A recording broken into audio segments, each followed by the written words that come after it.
At the end of this year, holiday 2020, we can play Assassin's Creed Valhalla on the PlayStation 4, PlayStation 5, Xbox One, Xbox Series X, and PC via the Epic Games Store and Uplay. And I think we can both agree that it looks awesome, right?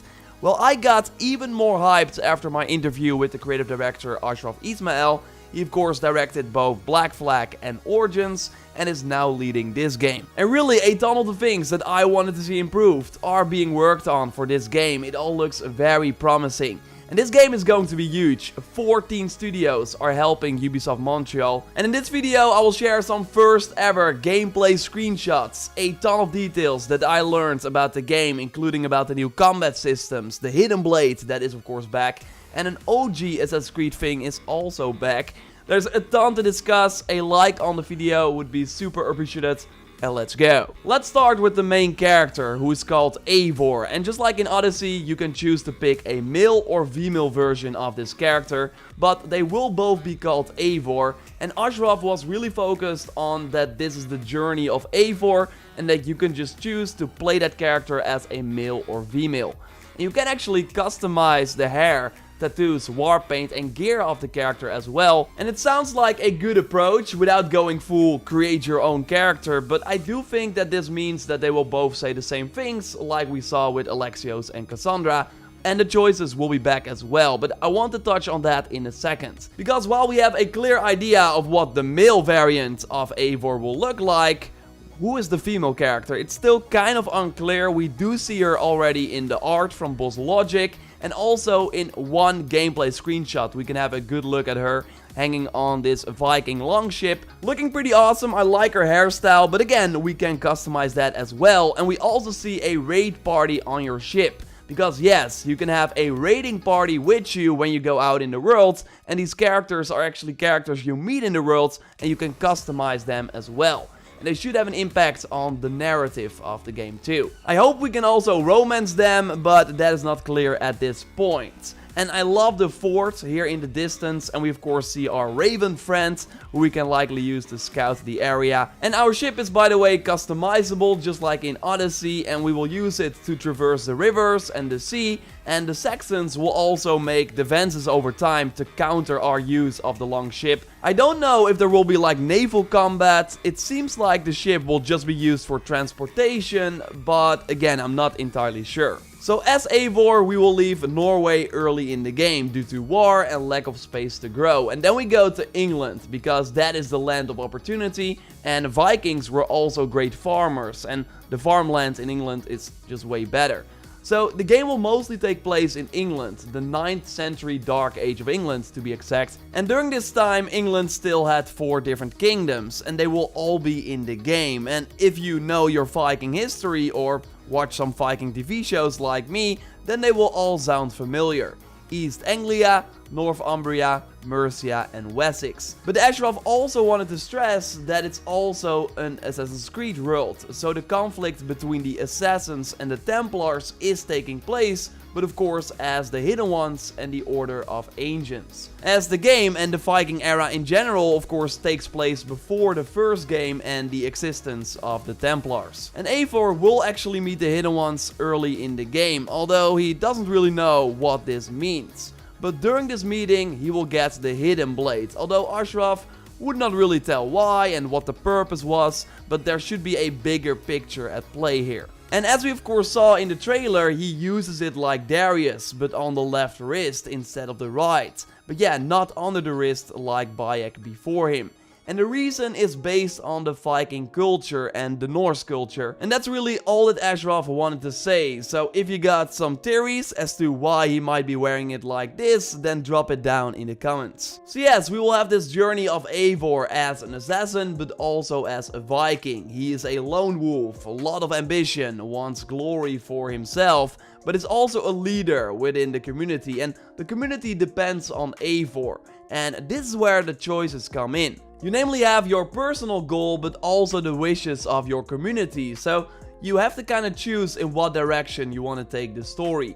And I think we see that in the trailer a little bit as well, where he chooses to let the woman and the child live, while all the other Vikings are like killing everyone. And overall in the trailer we of course see a ton of combat, and yes, there's stealth as well, and actually one of the OG Assassin's Creed features is returning. More on that a little later, but let's focus now on the brutal melee combat. Because maybe you noticed the dual wielding at some point in the trailer, and well, this is actually a huge part of this game. You can namely dual wield any combination of weapons, including shields. So yes, shields are back in this game, and thanks to this new system, you can actually walk around with 2 of them at the same time. I can't wait to make a shield only build, that should be awesome. And there will be like Viking round shields, but also longer shields as we see in this awesome picture. And something I'm super excited about is the flail, a completely new weapon category for the game. Like, who doesn't want to swing around these weapons? And overall, like, this dual wield system should change things up a ton compared to Origins and Odyssey. You can basically choose to play like Odyssey without a shield but with dual wield, or you can go back to Origins and use one weapon and a shield. There are spears as well, Dane axes, way more type of axes, maces. Overall, the gear system should also be reworked. Every gear piece is unique, likely meaning that you can only find one piece of it instead of multiple different versions. And just like in the previous games, you can upgrade it to the end of the game and now also customize every piece of gear. And we already see a pretty cool armor set right here. Not sure how deep the customization will be, but overall you should really be able to focus on one specific gear set if you like that a lot, or just focus on getting everything. That should also be possible. And the skills and the abilities that we can unlock should also enhance and modify that dual wield system. And also how you can earn these skills and level up should be way more focused on the world and likely different activities that you can do instead of just killing. Although I wasn't able to ask more about it, like I really had to pick and choose my questions because I only had 25 minutes, but hopefully we will learn more about this because it does sound completely different compared to the previous games. But yeah, I did ask more questions about being an assassin, and I can confirm that while we don't have any footage of a cloak and a hood, something that I find pretty strange, there will still be one in this game, and you can manually bring it up and down just like in Origins. Great news, and overall they want to bring more of the Assassin's Creed unique flavors back, and social stealth is one of them. But it will have a unique twist, and not much more is known yet. Although I get while in Origins it did not really make sense to have this feature, because you were this warrior magi and blending in with regular civilians did not really make sense, while in this game you could more easily blend in with other Vikings. Really curious to see this in action, and overall sneaking is of course still possible, and there will be abilities and skills that enhance that playstyle, although we haven't really seen that in action yet. Now Ubisoft decided to focus their marketing material for this reveal on the visual combat. Like especially in the trailer, we already see a guy being beheaded, spears piercing through bodies, and we should expect the same level of brutality in the game as well. And Ashraf said that they worked extra hard to make every hit feel crunchy, meaningful and weighty. And another big focus for this game is on the enemy variety. And they're really just hitting all the points on my wish list so far. So what they basically want is that if you have been playing for 20 hours, you can still encounter an enemy that you haven't seen before, or that has a capacity, so likely a weapon combination, that you haven't seen before. And really, in Origins and Odyssey, there were no more surprises left after 10 hours, apart from some like very high-end encounters like the mythical creatures and the elephants. And here, in this Assassin's Creed Valhalla screenshot, we see a fight in the snow against one of those tougher enemies with, from the looks of it, a two-handed flail weapon. And we are wearing a cloak here. I can't wait to play this, and this likely an enemy from another kingdom wearing a yellow sort of orange outfit.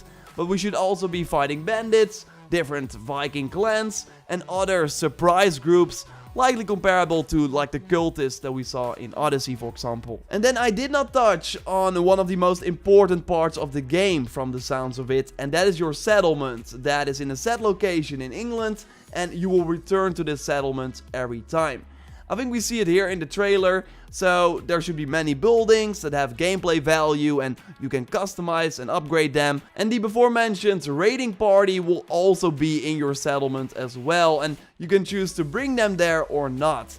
So from the settlement, you can go into the world on a quest, and then at the end you will return to the settlement again. So kind of sounds like the home base in Far Cry New Dawn, only more fleshed out. And I want to see more of this system because it can really go both ways, I think. It could be like a time sink, a resource sink, just another part of the game that can keep us busy and that they can also monetize. Or will it actually be a fun place to hang out with cool narrative elements and also meaningful upgrades? Right now it's kind of hard to know. We also know about another big part of the game, and those will be the assaults on giant fortifications, and those are like the big battles we see in the trailer as well, and they should be linked to the narrative. And I asked if these battles were also replayable after the game was finished, but Ashraf would not say that yet. And I really hope that they learned from Origins and looked more at Odyssey, where things were like constantly happening after you finished the main story. And I'm really excited about this, if you did not notice it already. Like many things that Ashraf mentioned were things that I wanted to see improved, and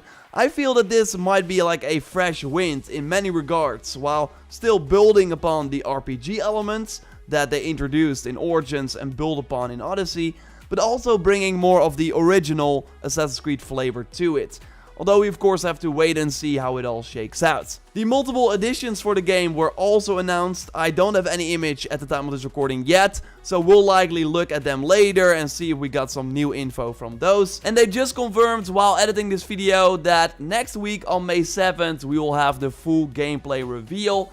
You might have noticed the Xbox branding already, so it will be during an Inside Xbox show that will showcase next-gen Xbox games. So yes, totally subscribe if you haven't already to be up to date on everything Assassin's Creed Valhalla. This is really just the kickoff of my extensive coverage of this game till launch and beyond, of course. So like the video to support the channel. You can watch the trailer again on the channel by clicking on the screen, or I might put my latest Valhalla video there if you watch a little later. I will also be streaming live reactions and just a discussion on everything we learned today on my Twitch a little later after this video goes live. Just check the pinned comment for a link, follow on Twitch, and then you get a notification when I'm live. I hope to see you there. For now, I will speak to you next time, and goodbye.